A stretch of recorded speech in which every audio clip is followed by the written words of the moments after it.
Karena musuh terbesar bagi manusia yang bisa merubah perjalanan hidup manusia itu karena rasanya, hawa nafsunya. Makanya sering disebut bahwa musuh terbesarmu adalah dirimu sendiri. Sakderenge nglajengaken mirsani video sakjangkepipun, kula aturi kapurih nutul tombol subscribe supados boten ketinggalan video salajengipun. Kagem kemanfaatan video menika monggo dipun like, komen lan ugi share. Mugi panjenengan sedaya pinaringan seger waras, bejo donya bejo akhirat, rahayu rahayu rahayu sagung dumadi. Om wilaheng astuna masidam sekaring bawana langgeng matur sembah nuwun. Pertama-tama jangan lupa kita selalu bersyukur kepada Tuhan Yang Maha Kuasa yang telah memberi kita keberkahan, kenikmatan hidup dalam semesta ini, dan tidak lupa rasa hormat dan bakti kita kepada khusus kedua orang tua kita yang telah mengandung, melahirkan, membesarkan, dan mendidik kita sampai saat ini. Dan tidak lupa juga kepada para leluhur-leluhur kita, kepada sesepuh, bini sepuh, dan juga kepada guru-guru kita yang sudah memberi kita pencerahan dalam hidup dalam semesta ini. Pada kesempatan kali ini saya juga ingin menanggapi pertanyaan dari teman, yaitu tentang topo kungkum. Sebenarnya apa dan fungsi dari topo kungkum? Memang di kalangan tanah Jawa khususnya spiritual banyak sekali metode-metode tirakat yang sering dilakukan oleh orang-orang terdahulu, sebenarnya dari leluhur-leluhur kita terdahulu, untuk memperoleh sebuah keilmuan ataupun pemahaman dalam hidupnya. Karena leluhur-leluhur kita terdahulu itu juga mengajari kita untuk kembali dan selalu ingat kepada kesadaran diri kita. Nah, sebenarnya tirakat ataupun fungsi dari tapa ataupun puasa itu sendiri adalah kembali ke kesadaran diri kita. Nah, makanya di sini yang kita jabarkan adalah tentang puasa kungkum. Puasa kungkum ini biasanya cenderung dilakukan oleh para spiritual sekarang, khususnya kejawen. Biasanya dilakukan di Sungai Tempuran ataupun di Nah, di situ sebenarnya fungsi dari sebuah pertapaan, tapa kungkum itu di dalam air. Itu adalah untuk kesehatan diri sebenarnya, ataupun ngolah rogo atau penggemblengan dalam diri kita, dan juga mengendalikan hawa nafsu kita. Karena apa? Karena manusia elemennya, unsurnya itu lebih cenderung ke air. Karena manusia kita sendiri pun berasal dari air. Raga kita ini semua cenderung dari air. Nah, di saat kita bertapa di dalam air, di situ kita mengenal unsur kita sendiri, yaitu unsur air. Kita menyatukan dari alam dan diri kita, antara air dan energi yang ada dalam diri kita. Sebenarnya fungsinya juga banyak, ada yang untuk kecantikan, biar awet muda, ada untuk kesehatan, ada menghilangkan stres, memperlancar kembali peredaran darah kita, menguasai hawa nafsu kita. Karena apa? Dalam tapa kungkum itu minimal air itu ada di atas mulut kita, jadi di 2 cm dari rongga hidung kita. Itu sebenarnya leluhur kita dulu itu sangat cerdas. Sangat cerdas. Ini bukan hal kesaktian, tapi yang leluhur kita membuat metode seperti ini tanpa kita sadari sebenarnya 2 cm di atas permukaan air itu udaranya sangat murni, belum tercampur apa-apa. Nah, di saat itu kita hirup, masukkan dalam otak, kita sebarkan ke seluruh tubuh kita. Di situ kita seperti mendapatkan hawa murni kembali. Makanya tapak kungkum ini sangat bagus untuk menghilangkan stres ataupun kemelut yang ada dalam diri kita. Sangat bagus. Karena apa? Di saat pikiran goyah ataupun terombang-ambing, kita menghirup udara yang segar, otomatis udara-udara yang kurang baik ataupun energi-energi yang kurang baik dalam pikiran kita itu tergantikan.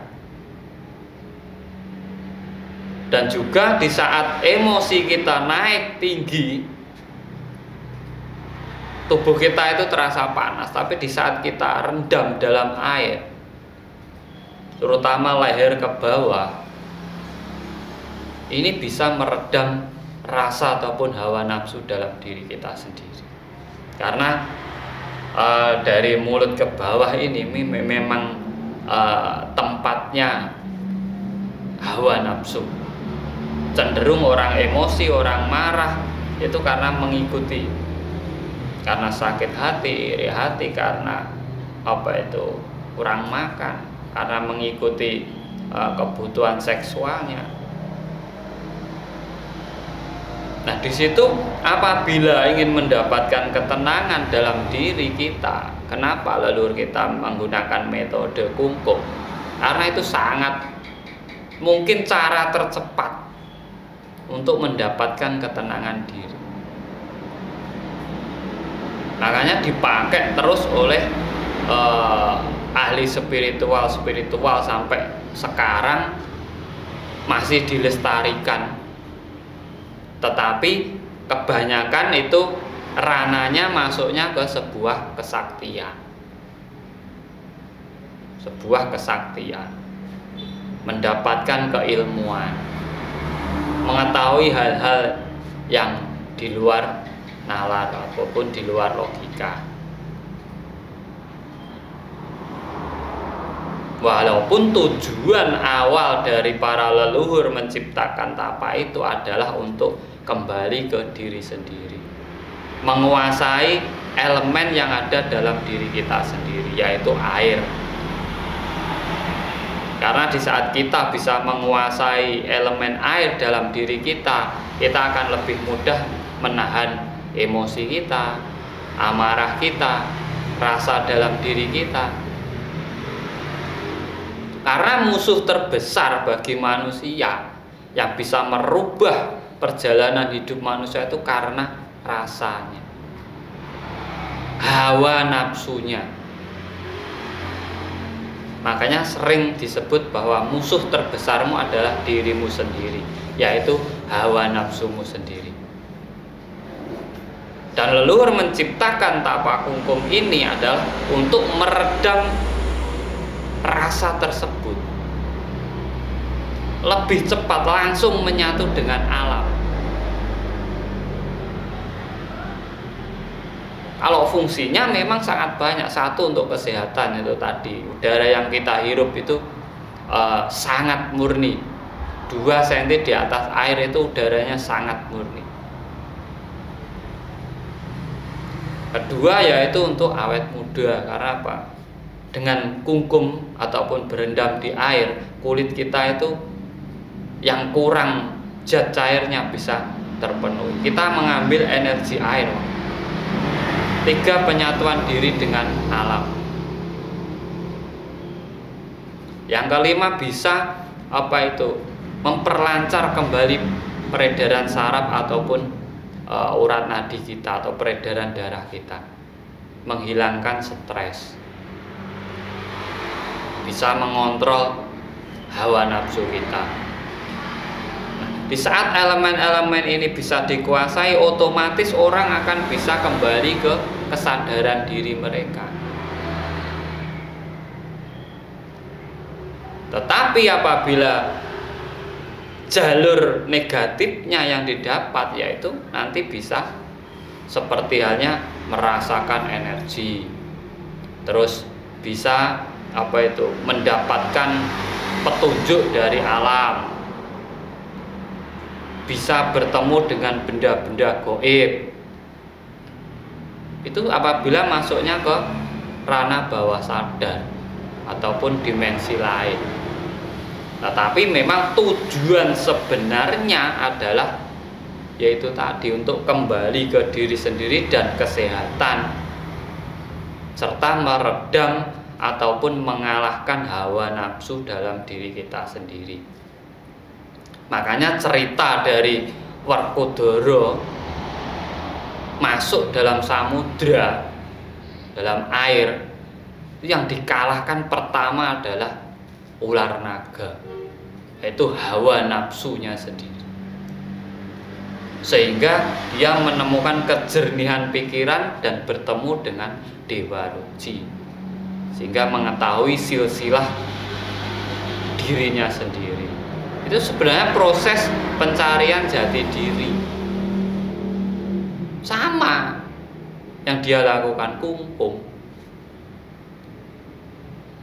Saat pertama disuruh naik ke Gunung Reksomuka, dia meditasi biasa, memandang ujung hidung. Di situ dia menemukan dua raksasa. Dua raksasa itu apa? Ya ini lubang hidung kita, ini lubang pernapasan kita ini.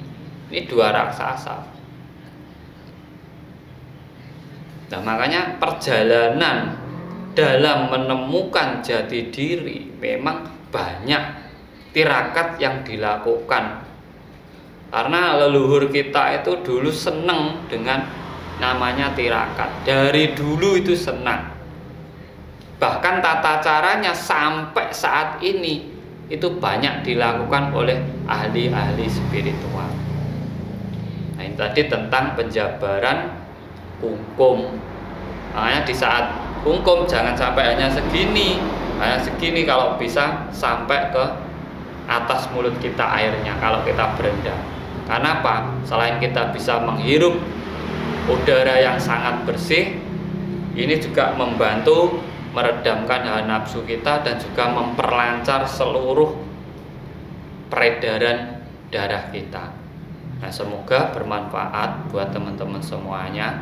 Apabila ada kurang lebihnya, saya hanya manusia biasa, saya juga mohon maaf yang sebesar-besarnya. Di sini saya hanya berbagi pengalaman, pengetahuan, semoga berguna buat semuanya. Salam rahayu, rahayu, rahayu sagung dumadi. Matur sembah nuwun.